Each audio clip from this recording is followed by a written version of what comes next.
What is the deal with that Woody Woodpecker tattoo? Why is Randall Tex Cobb there? Why does the movie end with Nicolas Cage seeing that Randall Tex Cobb has the same Woody Woodpecker tattoo that he does? It all makes sense to us on an emotional level. It all makes sense to us on an intuitive level, just like our cat here, who is scratching up that chair. He's a very bad kitty.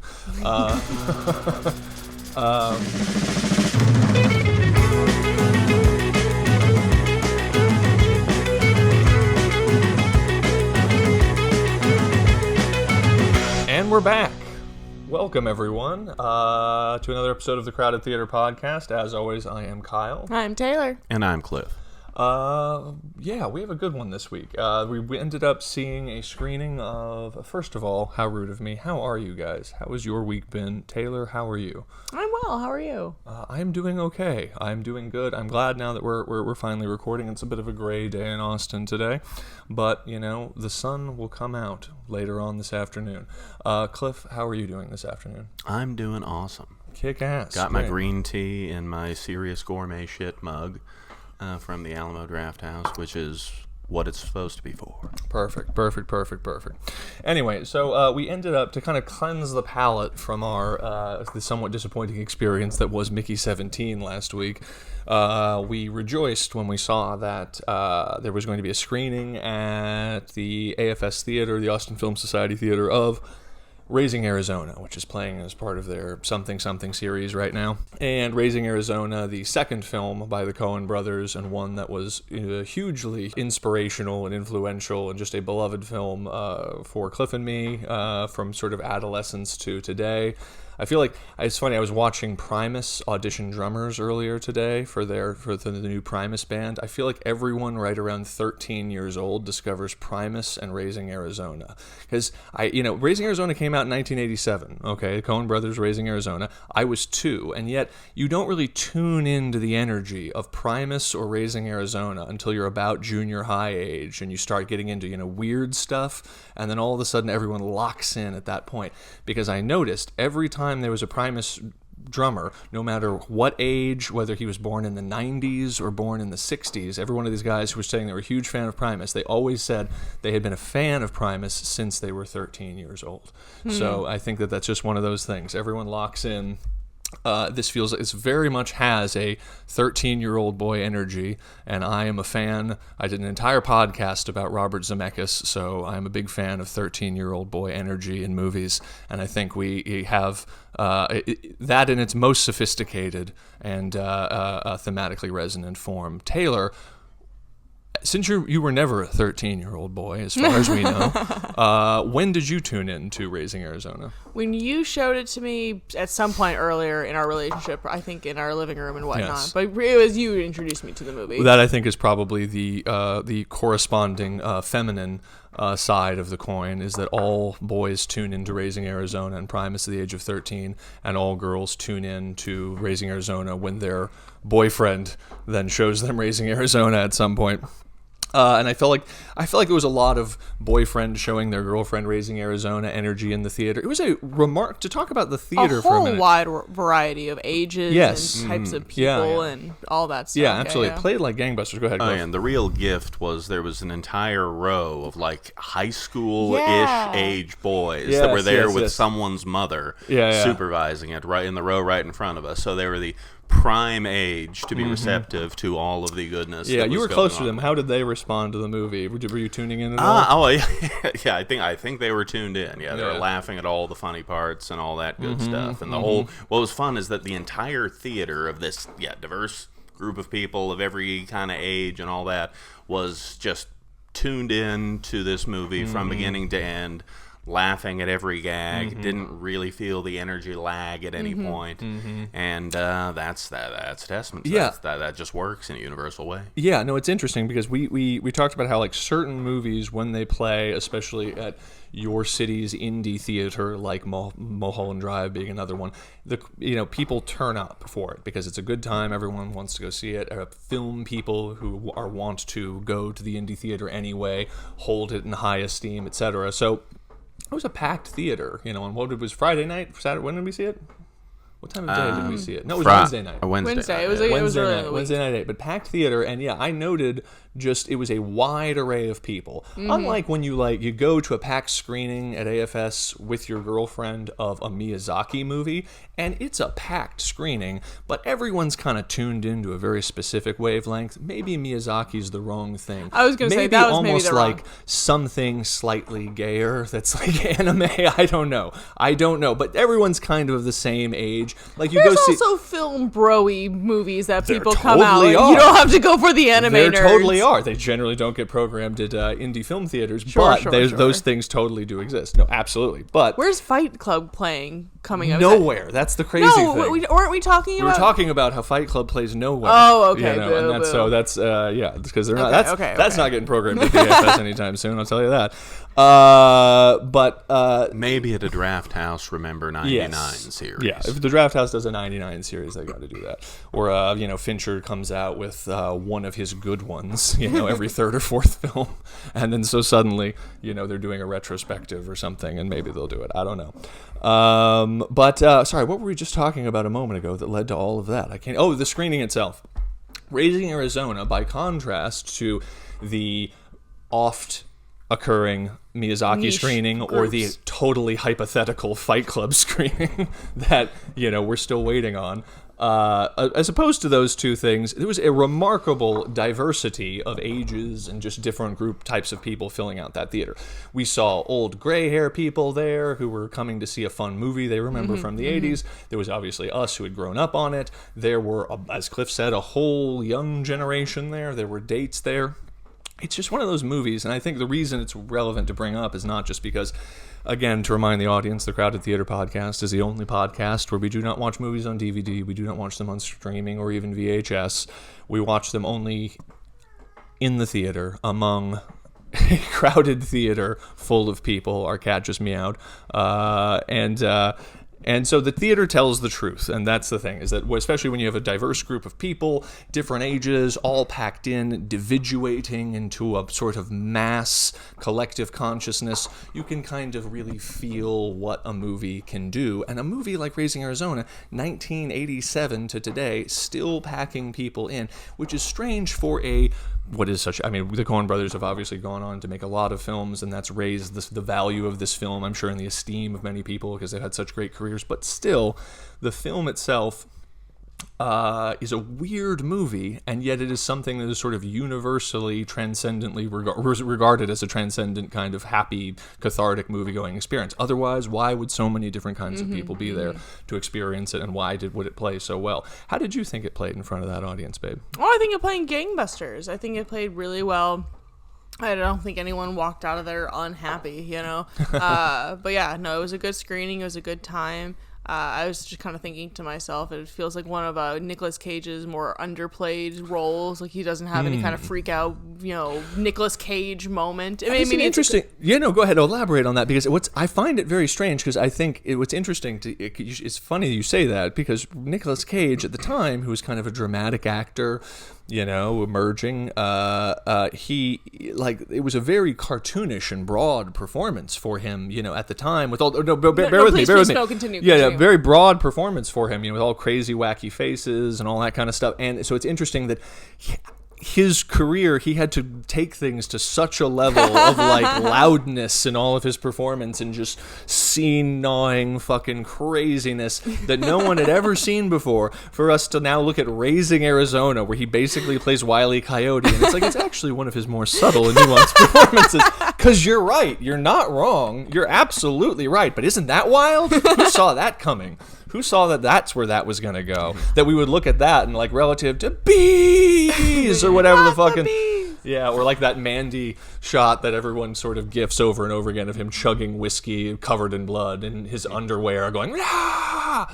relative to that. Yeah. For sure. But I think it does speak to some part of the method of how this was made, because kind of famously the Coen Brothers and Nicolas Cage didn't get along on this production and never worked together again. Oh, yes, and that was yes. because Nicolas Cage was, as he's known for today, famous for just kind of making shit up on set and going wild. Yeah. Whereas the Coen Brothers, though they had to get a very broad performance from him, it was a very specific broad performance. It had to be very specific in every single shot. in order for the thing to work. And yeah, they just can't let him feel the space and kind of. Oh yeah. Well, and the other thing I think is also I think that you can probably look back for just historically is you see a young Nicolas Cage who's very young and trying to establish himself as an actor, and you have the Coens who no one has seen a Coen Brothers movie. I mean, everyone's seen Blood Simple, but no one's seen anything like this. So it's interesting that. It's sad that they did never work together again, because you just advance 10 years and Nicolas Cage has the confidence in the Coen brothers that other actors would later just throw. I mean, fucking Javier Bardem's putting on silly Dutch boy wigs in a very serious Western movie, and he's like, well, it's the fucking Coen brothers. They fucking know what they're doing, I guess. And all of the other insane shit that they're doing. And then a few years later, Nicolas Cage is also confident in a place in his career where the Coen brothers can kind of invest in that persona, in his wild manness and all of that. And you could see that they would work really well together. But I think the Coen brothers were in their early 30s when they made this. Nicolas Cage was quite young, so but that's why ships in the night, we only have this precious object, the only thing that brings together the insanity of the Coen brothers with the truly singular insanity of Nicolas Cage in one movie. So it is also tough to talk about Raising Arizona and talk about the Coen brothers and the inception of their career and what that film meant without also talking about Sam Raimi and talking about Evil Dead 2. So I think before we get into all the things that make this film great, we should give a little bit of context. I recently saw a clip with Quentin Tarantino talking about his experience being a young film geek, seeing Raising Arizona and seeing Evil Dead 2 and seeing Crime Wave in between, which we'll get to. And that at the time, seeing it was so exciting, everything from the wide lenses going along everywhere to the little miniature bridge, in Evil Dead 2, to all those all of that energy and that sort of boyish enthusiasm that you can kind of exuberance you can kind of feel coming through the camera as it's racing around. He said that it made everything else feel obsolete to young film fans. It made everything else feel old-fashioned. And while various critics were huffing and puffing about, I wonder what will happen when they make a real movie one day, for young film fans, they thought, well, there's no reason to shoot anything any other way but this forever. And what's interesting is that's the experience he had in 1987. And I can recall when we were on the set of our first movie many, many years ago, it was exactly the same conversation. We were all talking about Raising Arizona and Evil Dead 2, and we were all trying to put wide lenses on cameras and rush up in people's faces and do crazy whip pans and all of that same shit. And again, I was born in 85, so we weren't in film school until the early 2000s. And yet, Sam Raimi, it's almost we should talk about this more on a Sam Raimi episode, but you almost can't put into perspective how influential Sam Raimi is when you not look at just what he and his competition with the Coen brothers created, and then all of the 1,000 ships that launched. From Peter Jackson and Dead Alive to, Sam Raimi eventually directing Spider-Man.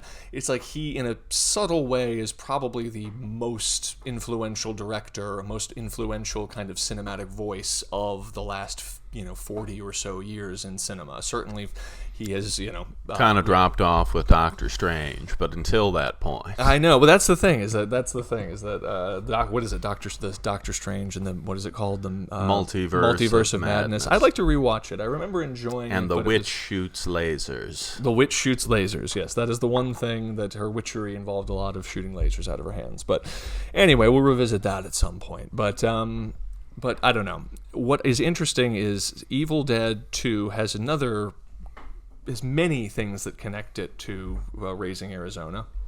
One of those things being that Holly Hunter, who was, of course, launched into stardom by this movie and would a few years later be getting an Academy Award for Broadcast News, was Sam Raimi's first choice to play the female lead, the girl who gets, the professor's daughter in Evil Dead 2. And it is wild to imagine what Evil Dead...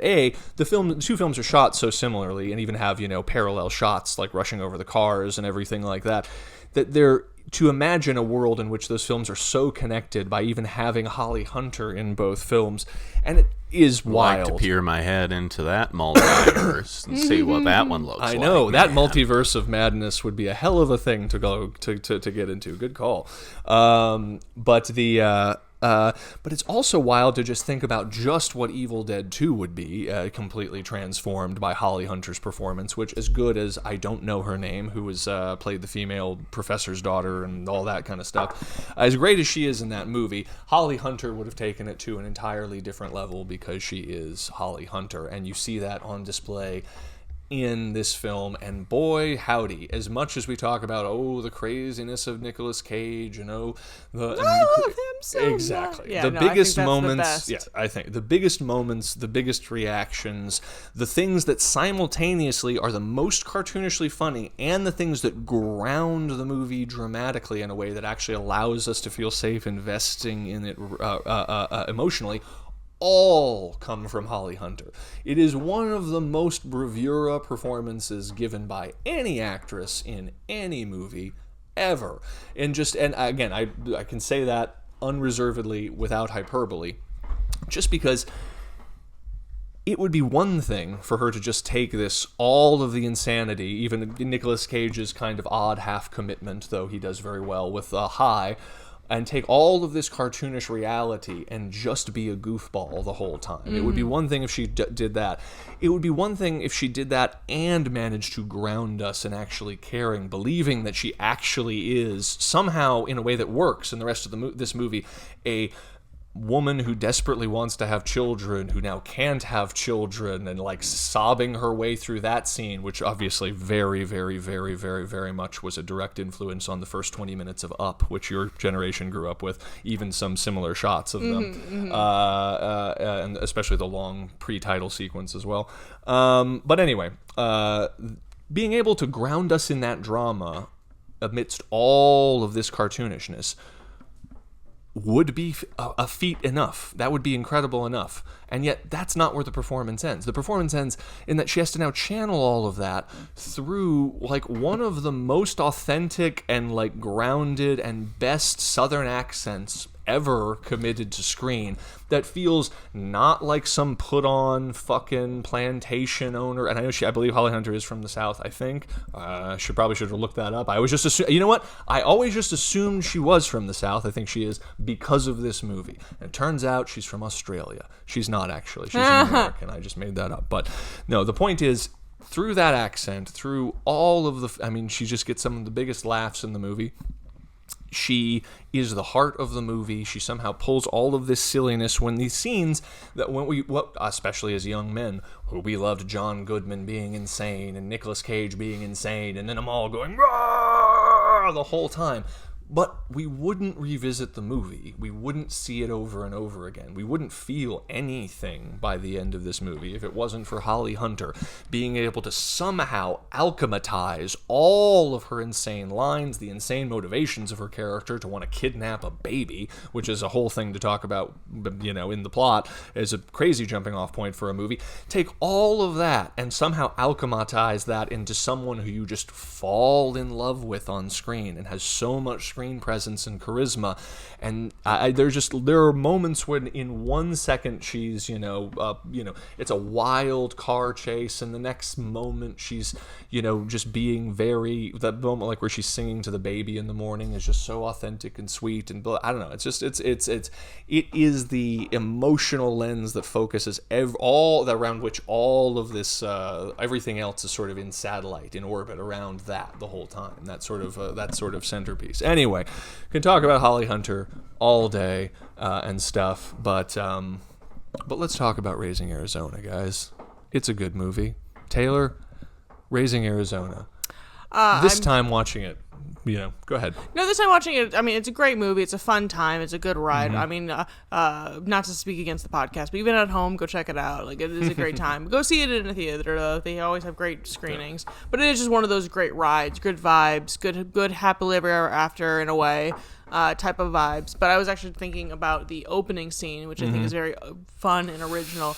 And I am just surprised that you don't see that set up for other movies. You know, the opening credits right before you get to the opening scene is basically their love story of how they fell in love through this criminal and officer. And this same criminal constantly getting booked and having to get his picture taken, and she happens to be the officer that takes the photo, and you know, she's in a relationship at first, and then they get broken up with, and then he comes in and as a free man proposes, and it's this kind of like this quick love story again, very Up-like kind of. And I'm very surprised that you don't see a similar setup, or maybe that take that into a plot of something else. Like, it seems very rom-com book like I feel like that could be very funny, and again, so much comedic value, but I feel like it's the only tell me that I'm wrong, but I feel like it's the only story that has even that element in it, you know, 100%. Let alone as an opening scene. No, I agree. I think that one of the amazing things about that is it's what makes the film such a fun and easily, I mean, just sort of a you fun get right into it. Exactly, is that you know that when you hit play on the movie, you're essentially going to be thrust kind of like like that roller coaster that's not a slow build, but one of those ones that sort of launches you right away. Like the Mr. Freeze at Six Flags. It's, I mean, it's like a slingshot when you start the movie. And what's nice about it is it makes up so much ground. It tells through this very simple story that is essentially just the mugshots, the prison, and then eventually going to their trailer at the end to see their domestic situation form in 10 minutes of screen time. I forget how long it is, 15 minutes of screen time. We get super invested in this relationship. We feel like we've surveyed a history, a large portion of time with them. And then once we get through the renewal of the Raising Arizona title coming up, we're already deep into what would be, the first act of the movie. We're deep into what would the caper is underway, and and it creates so much more real estate then within the film for them to have fun and indulge in the extended car chase sequences, like the extended car chase sequence and all the shit with Randall Tex Cobb and that was the one disappointing thing about the row of high school students in front of me right at the beginning of the chase scene. One of them went up to go get get concessions. It's like, dude, this is the scene. This is your favorite scene. This is you your just favorite would scene, sit down man. and watch it, man. You got to check it out. No, that's there's no plot in it that's super crucial. No, but it's what the movies. It's these things the movie's built around. No, absolutely no. And that I don't know, that whole thing with what is it? With that crazy high bluegrass music playing over it is wild and energetic, and I think what's really appealing to young boys, especially about this movie, is it just feels indulgent in the best way, indulgent in pure sort of fun and having fun with what cinema is and having fun with what a camera can do, and it feels like running around with your friends playing tag or something like that. I mean, it really does. Even I remember Barry Sonnenfeld, the director of RV, one of Taylor's favorite films, who shot Raising Arizona, talking about his, and we should also mention Sonnenfeld because as a director, he then brought some of that surreal Coen Brothers-y wide-angled lens-ness into the 90s with the Addams Family movies and Men in Black, which he also directed. And a bunch of shit. He brought this aesthetic into the mainstream, but he was a big part when working with the Coen brothers of shooting everything, and if you look at the early interviews, very wide lenses and keeping the camera that dynamic. And the literal words he used is, he said, I think of a wide lens says, hey, let's go have fun with this guy. And that's exactly what it does. It gives you that immediate sense of presence, and the camera just rushes up to you like an enthusiastic child and says, hey, let's go have fun with this guy. And there's something about that enthusiasm that was so contagious. I can remember us with cameras and shit in Richard's apartment shooting scenes for our early, shorts and movies, and just trying to basically use wide lenses to say, hey, come on, let's go have fun with this guy. And the language in which that manifested itself was camera whips and rush-ins and all of this kind of stuff that we, were just ripping off from Sam Raimi and from the Coen brothers. I don't know. So I guess to get back on track here, I love I love the opening sequence for so many reasons, and one of the reasons is it just creates so much room for us to now just have fun. It creates so much room for so much of the movie to be the fun and games of that movie, and even the somewhat abstract ending and all the dream sequences, you know, and not having a lot of plot that has to resolve itself. You feel like the whole movie is dessert, you know, with no vegetables, and yet it still feels emotionally satisfying at the end. It's fantastic. But what is this film, Cliff? What else? What does this film mean, Cliff? Well, it's a... Why? What, on a deeper level. What is it? On a deeper level, it's... I don't know if a deeper level. It's a Looney Tunes cartoon brought to life. That is true. He has a Woody Woodpecker tattoo on him, just in case you're confused about that. That is true. An unacknowledged matching tattoo is in this movie that no one really points out. No, it's pointed out a lot. Well, you mean the one on Randall Tex Cobb's Yeah, I don't feel like the biker has it? Yeah. Oh, yeah. Well, that's the whole, like, spoke meaning. about it. Well, they don't. No one speaks about it. Okay, that's what I'm saying. That's Yeah, what no, not okay. non-verbally acknowledged. Sorry. Gotcha. Film geeks speak about it, but yes, Sure, no one in the yes. movie speaks about No, it. you're That's right. right. Yeah. Although it is what suddenly has him in the bear hug, and as soon as he sees the tattoo and there's recognition, he lets him go. So there's something there. Okay. Some Yeah, recognition going on. No, there's, I think, that recognition of and that's sort of the fun thing to get into it is that we could talk about, you know, Chuck Jones also, and, you know, obviously Spielberg and Zemeckis and other people were integrating Chuck Jones into cinema, you know, around this same time, and even everything down to like when they're at the adoption agency and like the guy they cast to like look through their file, you know, literally looks like a Chuck Jones character with his face twisted into sort of a very disapproving look, and it never moves the whole time. We could talk about all that, but what's cool to talk about with Raising Arizona is what is the deal with that Woody Woodpecker tattoo? What the fuck does any of that mean? Why is Randall Tex Cobb there? Why does the movie end, and it's totally okay with everybody that it ends this way, with Nicolas Cage seeing that Randall Tex Cobb has the same Woody Woodpecker tattoo that he does, then he blows up, then baby shoes that Randall Tex Cobb has on him fall to the ground, and we sort of get it, and then he has a dream about future children he might have. It all makes sense to us on an emotional level. It all makes sense to us on an intuitive level, just like our cat here, who is scratching up that chair. He's a very bad kitty. It all makes sense to us on an intuitive level. So as wacky and abstract as it is one thing to talk... Let me put it this way. There are other films we could mention that attempt to be cartoons. You know, there are other films by other directors that attempt to... I mean, even... I love Joe Dante, you know, but even a film like The Burbs, which kind of attempts in certain ways to be a cartoon, has not had the staying power of a film like Raising Arizona. So on some level, there's you know...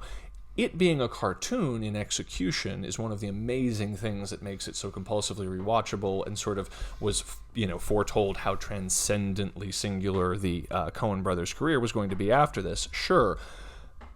But it is the emotional story making sense. And why does it make sense that makes us go back to the theater and want to watch it over and over again and all of that other bullshit? And it's interesting because when you start to parse up, like, what is the emotional story of this movie, you also start to have to think about questions like, why is this film called Raising Arizona? Why does the narration sound like it is pulled from a dusty old Western paperback, etc., etc., etc.? Why does it take place in this desert? And at its simplest level, if you were to try and reduce Raising Arizona to just like a concept or an idea, it's something that portrays the contemporary idea of just becoming a dad, the contemporary idea of just getting married, starting up a domestic situation and all of that as a Western. It does this not by setting it in the Old West or anything like that, but taking a Western and forcing it into a contemporary scenario where all of the drama of merely, in this way, it's similar to a film like Eraserhead, which turns the idea of having a baby, meeting a girl and having a baby, into a surreal and horrific nightmare. This film takes the idea of meeting a girl and having a baby into a incredibly highly dramatic romantic western with full of all of its beauty and all of its terror and all of its strong black hat white hat sort of issues of honor and manhood and how those polarities have to be fought out. In this film, it's, being an outlaw versus being a good boy and coming back in, all of that kind of stuff. Because I like one of the things I heard, the Coen Brothers say years ago, and I think it's just relevant to bring up now, is they said that they, not unlike Spielberg and some of the others, grew up on TV. And so they would see movies in the context of seeing really lowbrow westerns in black and white and really highbrow cinema made by some of the greatest masters in cinema in black and white, back to back, with very little discernment between those two things. And said it was just wild to see them all mixed up, and they were all just movies. What's crazy about this movie is that it is a Looney Tunes cartoon and it is all of these things. But it's even its conceit, even the fact that it exists at all, speaks to the Coens intuitively or intellectually at the time, understanding on a deep level what is a Western? What is a Western trying to do emotionally and thematically? And why are Westerns, say, relevant to a guy like Nicolas Cage, who might be a dad, maybe not a real outlaw, but maybe just a dad who's having a baby and, going into a suburban life, leaving his single life behind, etc., to settle down for the first time, to have a baby. Why do Westerns in the kind of perennial sense resonate with dads and dad energy? Why did our dad like Westerns? And it uses that to synthesize this insane concept for a movie where I'll tell you what Westerns are about. It's that famous shot at the end of The Searchers. Taylor, you've seen The Searchers. We saw The Searchers in 70mm at the Paramount, didn't we? You came with me to see The Searchers, I believe. The John Wayne movie. It made a huge and indelible impression on Taylor. Tell me more about the movie. No, it was a John Wayne movie. Cliff was out of town, I think. It was the only reason you got shanghaied into going to see it, because I'm not missing The Searchers on 70mm at the Paramount to talk about another crowded theater experience. So I dragged you along. It's in a desert. It's all very in color. John Wayne is in it. Anyway, it was a long time ago. Okay, anyway. I'm sorry. Gotta be the only John Wayne movie you've seen in the theater. Come on. Probably. Anyway, it would help if I could picture John Wayne. This. Oh, right. Okay. Good call. There's our I'm problem. so There's our sorry. problem right Anyway. there. All right. But not unlike when I saw The Searchers in 70mm alone, apparently. Not unlike that. What does that last shot mean? Why is it iconic? Why is it iconic that we see Ethan standing silhouetted in that black doorway, and we see behind him the entire West, the rugged potentiality of the desert, very similar to the desert that we're going to see in Raising Arizona, and he stands outside of that door, considers coming back into the home, the hearth, just like the home that. It's tickling my memory. You're starting to remember. I want to. Sorry. Why does he not come back in? He does not come back in. He heads back out into the raw potentiality of the desert. All Westerns are essentially about contemporary men making the decision whether or not to settle down.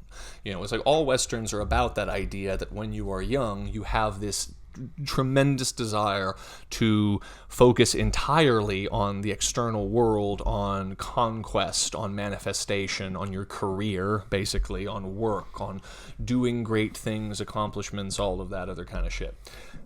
And then at some point, there is this siren call, this call back to the hearth, back to the fire, back to the home, that says you don't need to keep striving out there on your own. You can come home. You can come home to the hearth. You can come home to the fire, but in a new way, where you will settle down with this woman, you will have children, etc., etc., etc. That is the thing that Ethan cannot do, but it is the thing that Ethan saves for everyone else, the ability to do at the end of The Searchers. In The Outlaw Josie Wales, he loses his family at the beginning, and then over the course of the film slowly builds up a surrogate family around him, etc., and then has to defend them around along with the Comanche against the Union Army at the end of Outlaw Josie Wales. So Comanche are the bad guys and the searchers, and they're the good guys and Outlaw Josie Wales. Exactly. It's pretty cool. They're both sides. They play all sides, man.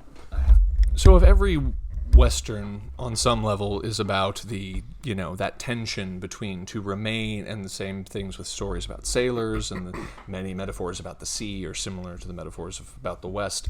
If there is this masculine idea of what is it to be a man, why is it at some point in order to be a man it involves proving one's bravery and heading out into the West and heading out to conquest and heading out as an atomized individual with other men to war or to the West or out upon the sea, and that at what point does that call turn, and being a man involves knowing when to hang up one's spurs and return to the home and actually stay by the side of a woman and have a baby and all of that. And this is played out in Western after Western after Western, and despite the fact that most men in contemporary 20th century America who were reading Western paperback novels and who were watching Western TV shows and going to the cinemas and seeing Westerns were not themselves going on cattle drives and were not themselves, well, aside from World War II, launching out to sea and were not themselves doing many of these things, the metaphor was obviously very, very, very resonant, because in a contemporary context, and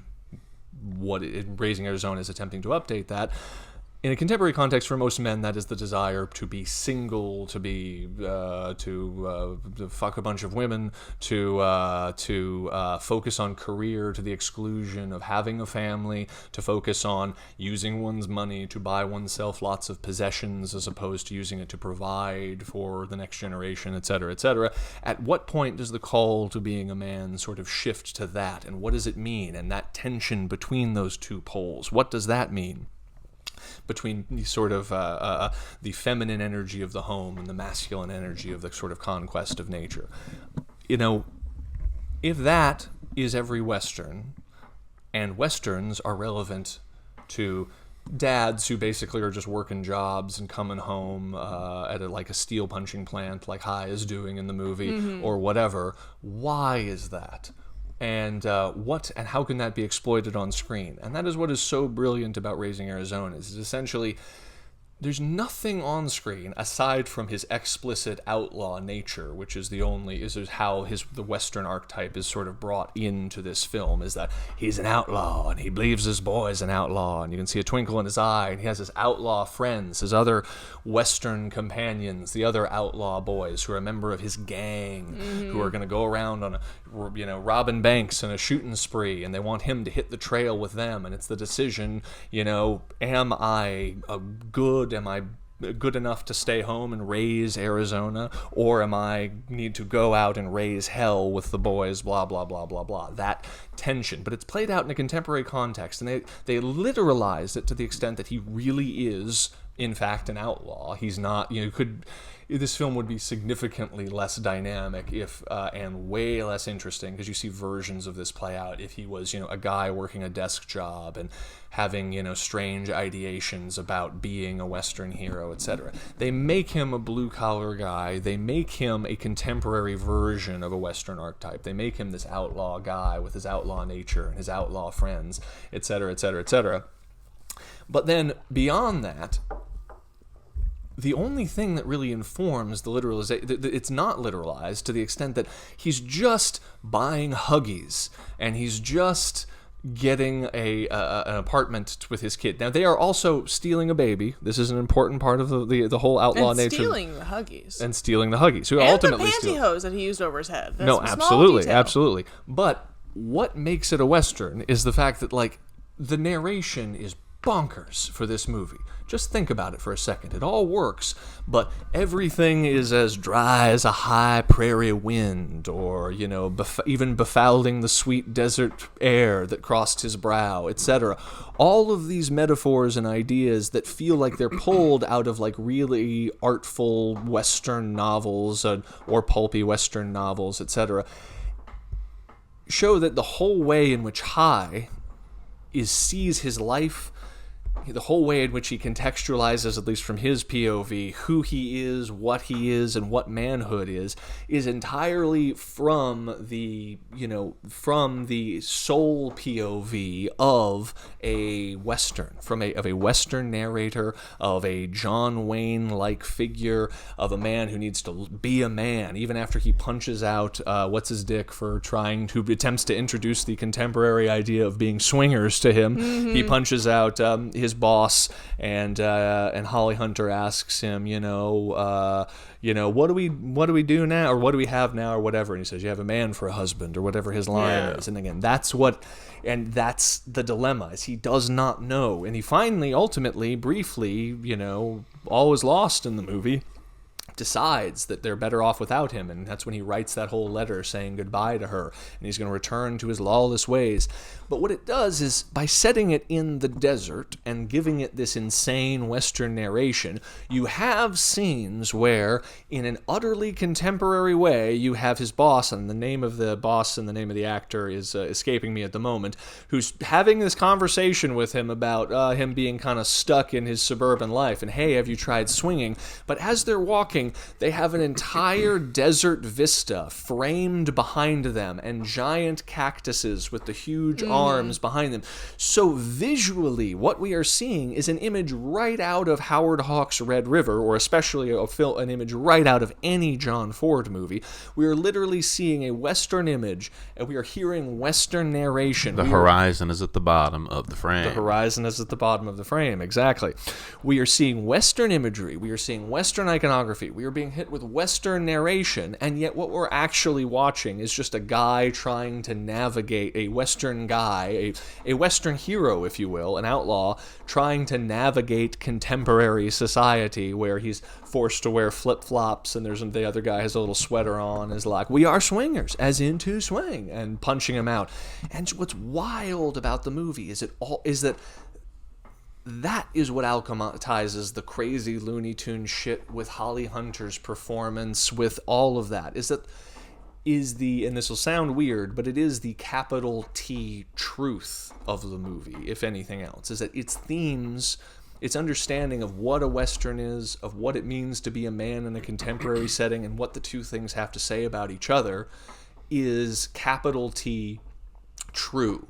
That, like, the dilemma, the way in which a man feels this dilemma between, like, wait, who am I now if now what I have to do is go and punch this card and come home and provide for this baby, and all of the things that I thought were virtuous and strong about myself previously are a liability now, and now I'm expected to express manhood through something else. Again, David Lynch explores similar ideas in Eraserhead, but in a very different cinematic way. What does this mean? What does this transmutation of self mean in this context? Well, it feels a lot like a Western. It feels a lot like the moment where the girl beckons ex-Western hero to please stay a little while longer by the fire. He doesn't need to go out yet again. He could make a nice little life for himself here in this small town, and yada, yada, yada. But at the end of every Western TV episode, and at the end of many a Western, the man rides off, quite famously, always into the sunset, all into the raw potentiality of adventure once again, blah, blah, blah, blah, blah. And so if guys who are in Nicolas Cage's situation are consuming Western novels and identifying with that Western persona, what if we saw that act? Not in a way that cheapened it, but we saw the act, and again, they're stealing the baby, they're not actually having a baby, he is a literal outlaw, so the Western ideas are literalized to some extent in the movie, but what if we just saw it through the lens, cinematically, of a Western, through the desert, through the narration, all of that? Would it work? Could you make an insane movie like this, and would it actually resonate? And I think, given the fact that we just came from a sold-out screening, or almost sold-out screening the other day, with so many different people of so many different ages, that capital T truth seems to still resonate to this day. Heck yeah. Mm-hmm. Do you agree, Taylor? Yeah. I know I was talking for a long time, but I was really excited about saying all of those things. So. No, I think it's a movie that really does stand the test of time. I think it's just eccentric enough that it, keeps you focused, and then the real story just comes through the great direction and all of those. Oh yeah, for sure. I mean, and I think that's why you get to stuff that's weird and crazy, like the biker Randall Tex Cobb and all of that. It's like what allows that. Who just shoots bunnies for fun? Shoots bunnies for fun. Exactly. He literally kills the rabbit, which is the traditional idea, the traditional symbol for pregnancy, killing the rabbit, which is also echoed in A Basic Instinct when she kills a rabbit right after Glenn Close tells Michael Douglas that she is in fact pregnant. So he gets pregnant. We see this figure emerge wearing baby shoes. We later see his tattoo that says "Mama didn't love me," and the first thing he does on screen is symbolically kill the rabbit, which is both the destruction of the symbol of fertility, breeding like rabbits, or the kind of Alice in Wonderland rabbit, but at the same time, it is also a metaphor for he is the inception of something. He is this dark pregnancy, the fact that it isn't their baby, that they stole someone else's baby, that something is born, some demon is born. And I think everyone, because of how cinematically abstract it is and how abstract the narration is, we accept Randall Tex Cobb in the movie as this insane biker as an abstraction. We kind of think, okay, so this is the surreal part where we see into his head a little bit, but that then bursts from the dream world when he ultimately arrives at Unpainted Arizona, and we realize that he is a bounty hunter named what could be more Western than a bounty hunter? Exactly, a bounty hunter named Leonard Smalls. And what is, I don't know, his bounty hunter named Leonard Smalls, again, taking those abstractions, that's something that abstract, and allowing it to, in a surprising way, narratively literalize when he walks through the doors of Unpainted Arizona, again, just demonstrates this really sophisticated, intuitive understanding of what they're doing. The idea is that they know that you're viewing this as something that's symbolic and just abstract, and they know that they're surprising you when he suddenly shows up and turns out to be a real character. And that's okay, because the character enters as abstraction, and he leaves the movie as abstraction when Nicolas Cage pulls back his vest, and we see the little Woody Woodpecker tattoo on him, and we realize that, of course, just as Nicolas Cage explicitly tells you when he's just a dream at the beginning, that he is that which is unleashed when Mrs. Arizona finds her baby missing. He is that idea that whatever lawlessness and outlaw ways, if either High runs away from home and sort of abdicates the responsibility of fatherhood and remains an outlaw, and or if he continues to continues that outlaw way in little Nathan's life, Nathan Jr.'s life, then he will become Randall Tex Cobb. Like, that is why, Randall Tex Cobb is Nathan Jr. He is the dark future. What does the Nathan. Tattoo say? Mama didn't love me or something? Exactly, yes. The tattoo says Mama didn't love me. And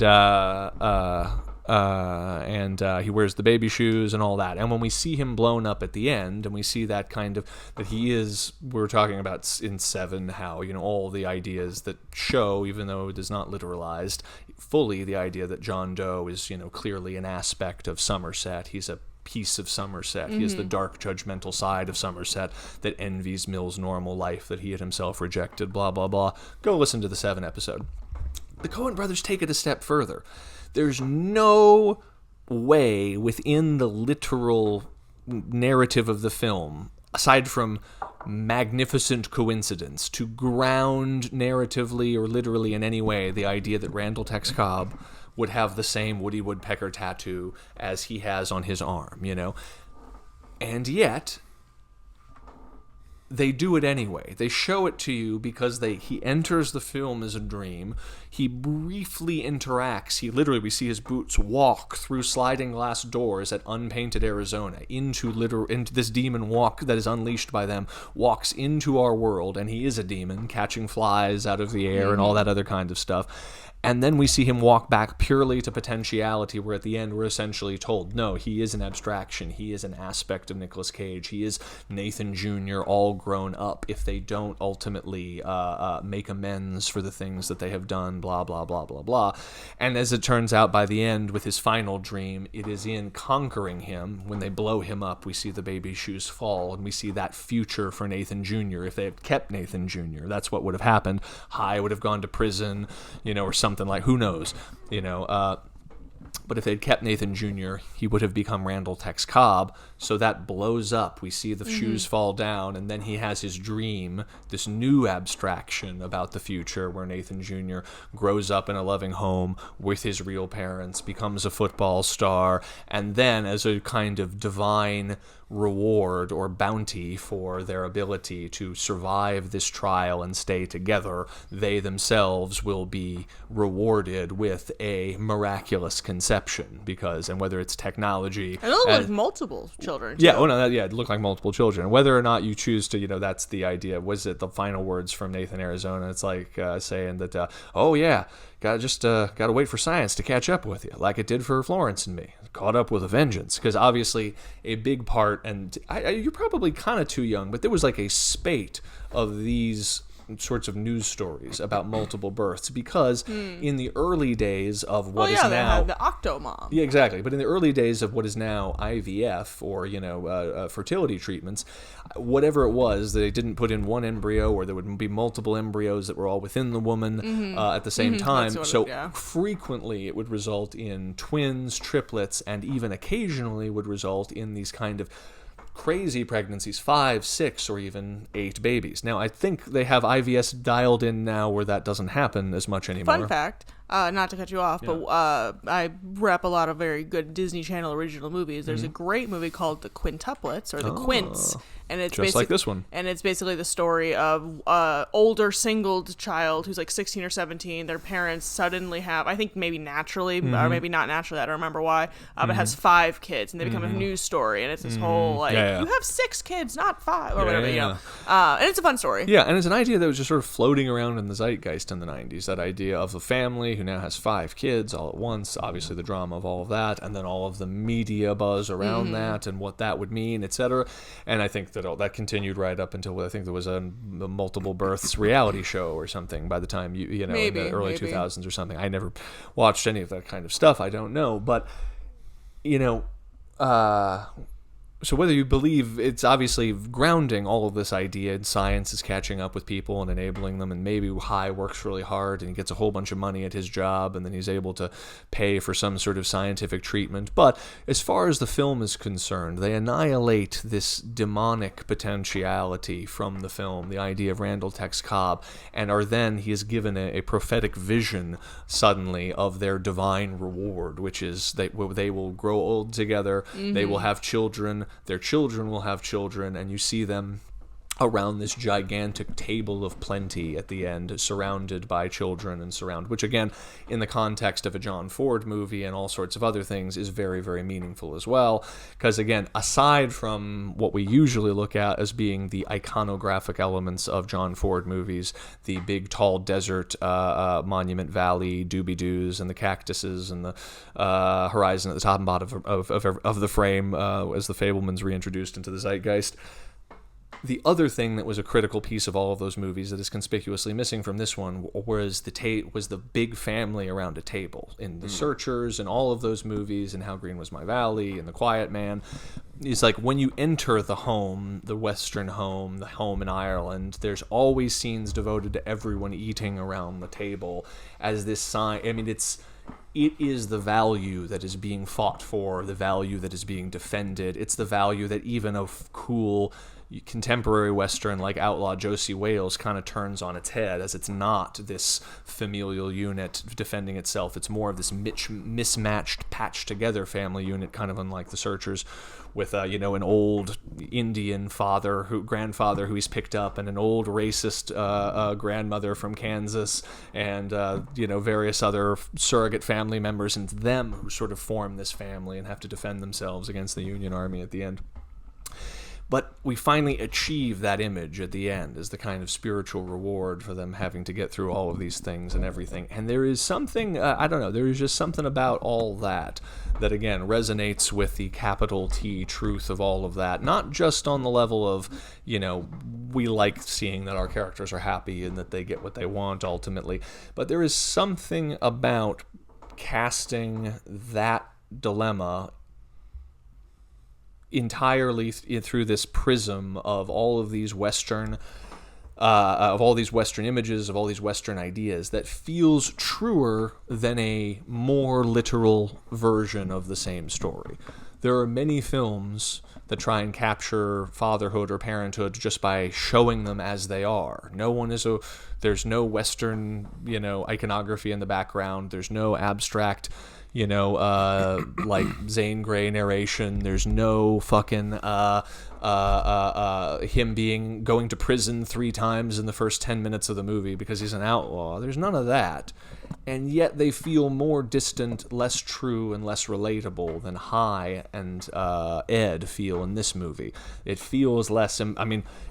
Again, the movie theater tells the truth. There was a wide array of people in there all resonating on that movie, and it wasn't just because of the crazy, wacky lenses all these years later. And I think it is because, there's something about fiction that is sort of truer than truth, and that is why I think the reference points that a lot of men think about in contemporary society, especially in the 20th century, are Western archetypes. Honor, manhood, all of those things are thought of in Western archetypes, and therefore to see it portrayed in this wild, wild way, and you can think about many other films, I'm not going to bother naming them, but that other films that attempt wild, cartoony humor or attempt to wild, surreal quirkiness. We've seen so many abortive attempts at that at film festivals over the years. People who are like, we're influenced by Raising Arizona, and then they add a bunch of weird production design. We've even made some of those movies.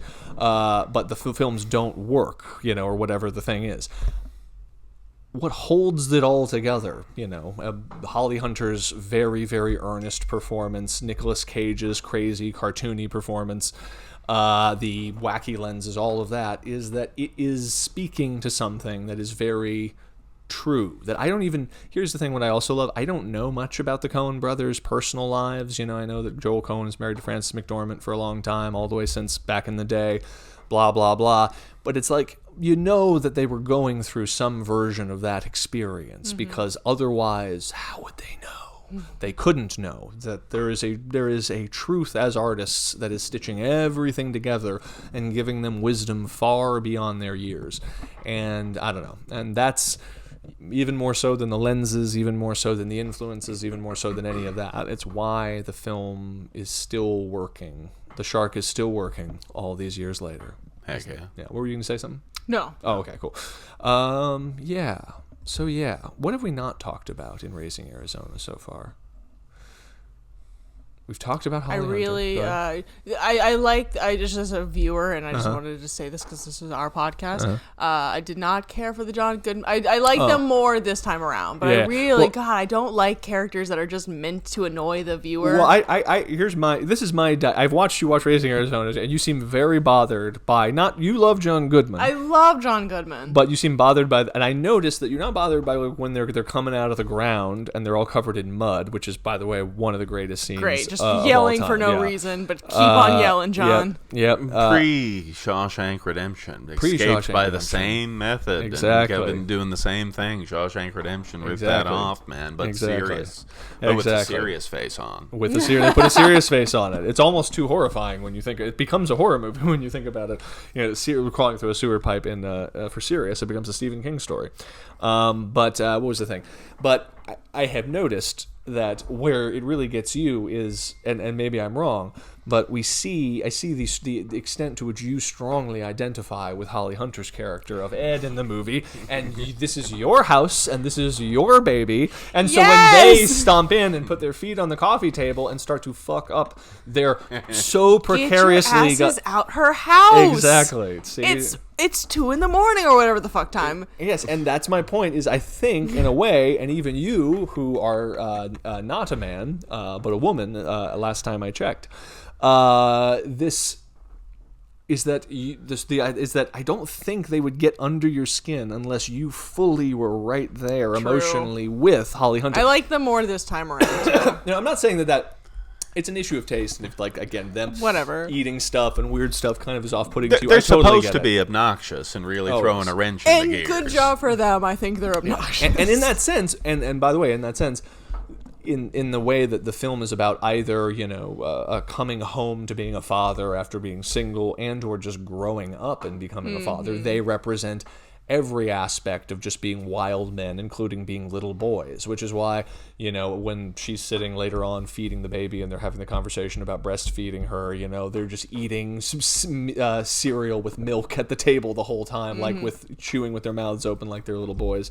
So again, it also is a film about high transcending them, childish things and growing up. And you see that tension of just, I love all of the stuff on his face of just trying to reconcile the two things. And again, a very relatable scenario probably for most men who have, let's say, been partying or drinking with their buds and gotten a frustrated call from their wife or girlfriend can relate to that very same idea, that idea of what is domestication? Is it not being a man anymore? Am I losing something? Blah, blah, blah. And that's exactly what John Goodman says to him. He leans in, wipes his nose and said, "Who wears the pants around here, huh?" And yet, this is a film about two guys who just got out of prison and a baby that's been kidnapped, and it's in a weird Western setting. You fucking idiot! You're a fucking. I'm sorry. Go ahead. Say it. And that's just the thing. It's like, you're good. He's a good actor. I love John, but it's like, yeah, you fucking idiot. She wears the pants because she's the fucking officer. Yes, exactly. You fucking outlaws. Yeah. Anyway, and that's what I'm saying is that. It pulls some real emotions out of you. That's what I'm saying. That's that truth. It's working. It's working. But no, it's obvious. I don't know. William Forsythe as well. Give a shout out to him. He is just as great. And I think is he the other guy? The other guy. Yeah. Yes, the other guy. Bless his heart. Oh yes. No. Well, I mean, John Goodman is John Goodman, and it's almost hard. It's hard not to notice John Goodman. He's enormous. But no, William Forsythe is fantastic. And yeah, I don't know. It's. Also, just a small detail. I'm kind of reflecting on the movie. Doesn't Hyde's old boss also have 5 kids? Like, isn't that like he has multiple? Yeah. He has 5 kids of various ages. Yeah, but then Nathan Jr. is going to be his 6th or yes, whatnot. that is a good point. Just a small, irrelevant detail, but. Mind you, don't cut yourself, Mordecai. R.I.P. I want a name. I thrown the idea of a baby name once out as Mordecai. Yes. I like the name Mordecai a lot. And he was like, I can't imagine for Mordecai. I know, Taylor ran that by me. She's like, what if we have a boy if we named him Mordecai? On the one hand, the idea of him sounding like some Appalachian banjo player is really appealing to me. But at the same time, I cannot get past, mind you, don't cut yourself, Mordecai. We have a built-in joke for our son. There you go. No, that's a good point. Maybe not the right built-in joke. I just can't imagine having a boy and calling him Mort or Mordecai or Morty. Yeah, it's Morty. Just be a bit. Everyone thinks we're just Rick and Morty fans. Yes, that would be the thing.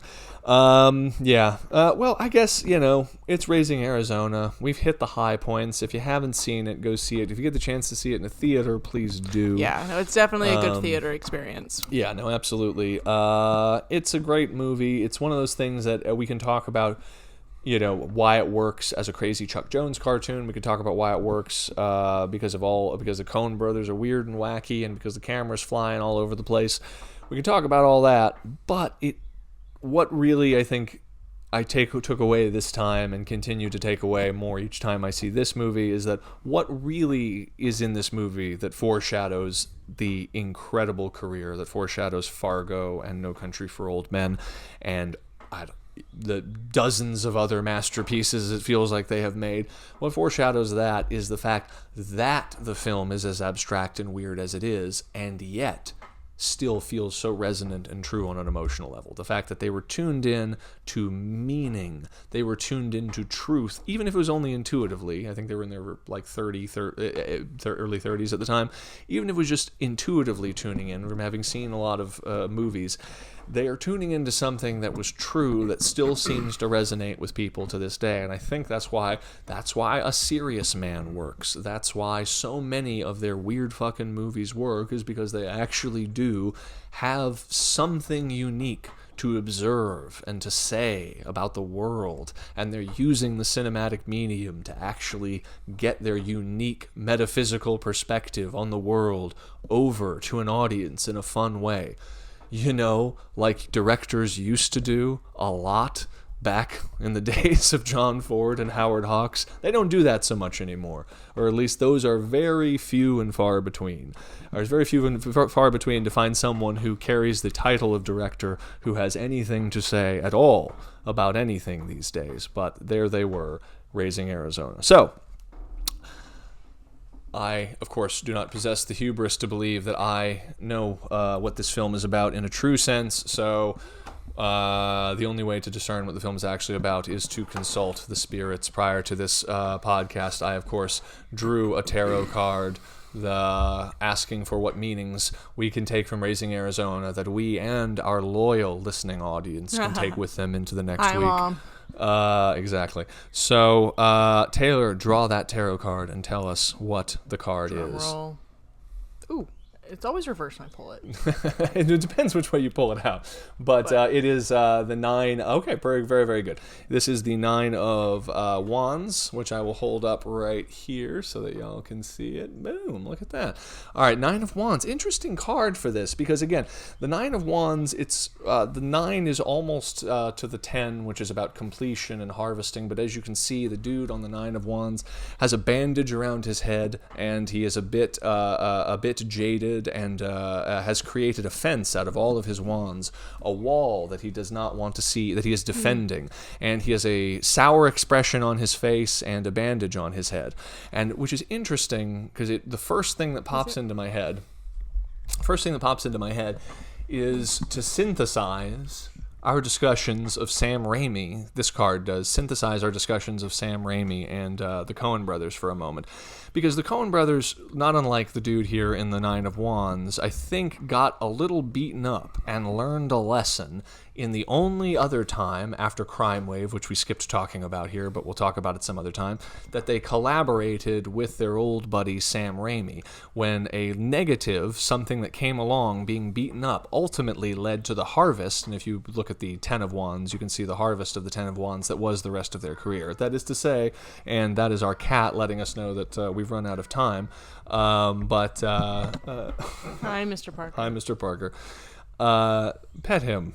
He's over there? He's good. Yeah. Anyway,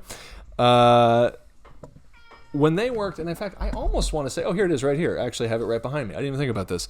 It was on the Hudsucker Proxy, and I actually have the Hudsucker Proxy screenplay from Half Price Books right here.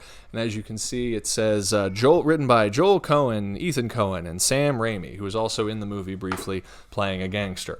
And it was the only other time they worked with Sam Raimi, or they collaborated with that fully after that. And it was the Coen Brothers' only studio movie, and a film that, despite being another masterpiece and something that was very great, they did not have the full control over it that they wanted, did not necessarily have a good experience. I think Don Simpson or something produced it, I am not sure. And after that, they have remained, since that point, independent in their career. That is to say, the Coen Brothers are in demand, and they definitely work as screenwriters for Hollywood studios, but they've always raised a lot of their funding for many, many years after that, post-Hudsucker Proxy, that enabled them to make Fargo, that enabled them to make Big Lebowski, that enabled them to basically continue to say the weird shit that they wanted to say. They learned a lesson, became a little bit defensive after getting beaten up, and drew a line in the sand. And it's not talked about often enough, but that's the thing, that's the reason there are no Coen Brothers, is because no one who gets in Hollywood seems to make that decision, or even realize that there's a decision to be made anymore. It's why every new voice, if you even want to call them that, kind of gets chewed into some sort of machine where they end up directing some form of IP, as that is the only way that they can get a budget for anything, I guess. And so they end up sort of tossing away any kind of perspective or any kind of POV they have, and instead, sacrificing it on the altar of getting a production going. And it's important to remember that when you ask why or how films as singularly great as Fargo and The Big Lebowski, and then later, ultimately, and they continue, I think they worked with studios later on, but films like No Country for Old Men can get made, you realize that there are certain people who actually had the point of view and the balls and the will to sort of learn lessons, walk away from money and walk away from opportunity to create art out of cinema, to make movies, to make the movies that they had to make, that they needed to make. I'm starting to sound like the guy in the Nine of Wands, a bit beaten up and defensive about cinema and all of that. But truly, to put that out as a challenge to the world, where are the people who have something interesting to say about anything that are under 60 years old and even attempting to make anything right now? Where are they? Where do they exist, Taylor? I haven't seen any lately. What's the deal? What's going on? I don't know. Yeah, it has been kind of a while since we've seen a new cool movie. Yes. From like a direct... Maybe I'm just jaded after having seen Mickey 17. Mickey last 17 week. really did kind of let us down. Yes, I don't know. Anyway, but Cliff, I feel like I don't even need to ask this question. We already know the answer to this question. Naturally. The last thing we have left to do on this podcast is award the Full Metal Jacked Award to the most jacked person in Raising Arizona. So, Cliff, who is the most jacked person in Raising Arizona? As backstory for this character, I can say that I first encountered this movie not at 13, but as like 4 or 5 years old when it was on HBO or something, a new-ish release. I think my dad was watching it or something. I was watching along. Only thing I remember from watching it then was the biker, obviously. And I do remember also Dad had to explain the pin on the grenade, how that worked out. That was my first conceptualization of a grenade and how they worked. Nice. And from then on, I thought only about having grenades and blowing stuff up. I would never be a complete man until I had just a vest full of grenades I could randomly toss at stuff. Yes, That's and that's why you hilarious. have that's if you go look at his grenade vest closet, that's what made him the man he is today. Exactamundo. And Grenade vests were huge, by the way, in the 90s. In the early, I guess it was the late 80s, but we just saw Demon Knight at the last 35mm print of Demon Knight the other day, and that also had a grenade vest. Grenade vests were big back then because of Rambo or something, probably. Oh yeah. And I can say this, Randall Tex Cobb obviously wins the Full Metal Jacked Award. A tough guy extraordinaire in a bunch of movies, role mostly cut from Liar Liar. Kickboxing champion, not just a boxing champion, kickboxing champion. You see him do that spin kick amongst the other ways he's beating up Nicolas Cage. Was he in Liar Liar? He's in Ace Ventura. Is he in Liar Liar as well? Wasn't he the criminal that was being Oh, his it was role a cut was scene. mostly mostly in cut scenes. I'd there. like He to think pops that in there briefly. I'd like to think that Randall Tex Cobb and Jim Carrey just remained friends for years and years. Randall Tex Cobb was a martial artist, wasn't he, as well? Yeah. And we also saw him in Golden Child, was the other big Randall Tex Cobb Golden movie. Child, obviously. We That's watched the big Golden one. Child a shit ton. Oh, man, we almost got the chance to see Golden Child in the theater. Wasn't it playing? I feel like it was playing somewhere and we missed a screening of it. At some point, we will go see Golden Child again, or we will see Golden Child in the theater and come talk about it, because that also shows off his range. What's amazing is he's so good in the scene with Nathan Arizona in The Office. He's just great in that scene. And if you Despite his weird wheezy voice from his many times broken nose and all that stuff. Yes, it is painful to hear his voice now, knowing, because clearly he can't breathe through his nose at all, and realizing like the amount of complications medically it causes when you can't breathe through your nose is why they fix that these days. But at the same time, if he didn't have that completely flattened nose from his martial arts career that was just literally like a silver dollar, just super glued to Voldemort's face, basically, is what that looks like. It's a disc. If he didn't have that completely closed nose, he wouldn't be Randall Tex Cobb, and he wouldn't have that face. But when we see The Golden Child, which we will see at some point, which is Axel Foley versus Demons, The Golden Child is my favorite Beverly Hills Cop movie by far. I'm just glad I immediately recognized the name Axel Foley. There you go. You did. See, you've seen all those movies now. But Golden Child, it's the best Beverly Hills Cop movie. Axel Foley fights demons, and Randall. Is it Eddie Murphy? He's basically It is Eddie Murphy. It's not Axel Foley technically, Sure. but he plays it as Axel Foley versus demons. Yeah, that was apparently and we'll give the 10-second version of this story as because we're wrapping up. But yes, it was originally going to be a movie where Eddie Murphy was going to play more of a straight lead, and it was about Tibetan demons and basically a little Dalai Lama kid that gets kidnapped by this demon. Cool fantasy action, very much like Big Trouble in Little China in a lot of ways.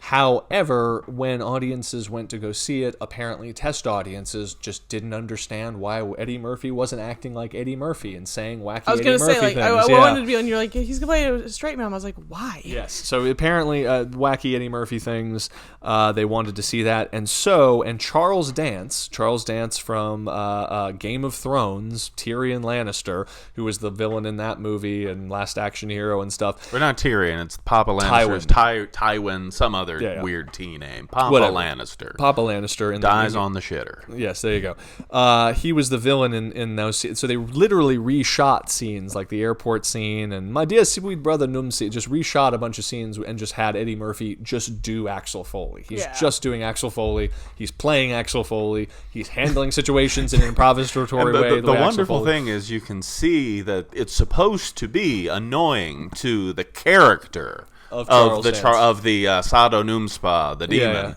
But I didn't actually finish that story. But it's also clearly annoying as well to the actor playing it. Yes, Dan, that's what Charles Dance said was basically, he said it was, and he just said, I remember reading in an interview, he said it was kind of a shame because he said it was going to be a movie where Eddie was going to get to do something different, and then they basically just had us come back and reshoot scenes where he was Axel Foley. And so a lot of scenes where Charles Dance is sort of standing there while Eddie Murphy kind of just does Axel Foley shit around him, which again, I love, and it's why we watch the movie, and who knows, we probably wouldn't have watched the movie a million fucking times. I think that was the right note. It was probably the right note. Fun fact of history is apparently if you do want to get more of an insight into what the original script was for the film, the original vision for the movie, there was a novelization that was commissioned for Golden Child prior to the shooting and the reshooting of the movie, and the novelization, it tells the story that the movie was originally supposed to be. But still a great movie, and quite frankly what makes The Golden Child work so well is that it is that mixture of crazy Axel Foley fights demons, but the reason we're talking about all of this is that the little Dalai Lama boy gets kidnapped by Charles Dance, Sardo Numspa, and his weird gang of crazy dudes, and then the boy enchants one of the goons that is played by Randall Tex Cobb, who has like a child's mind but is very strong, and then he ends up like defending the little boy and trying to help him and stuff like that, and you see him basically playing this like weird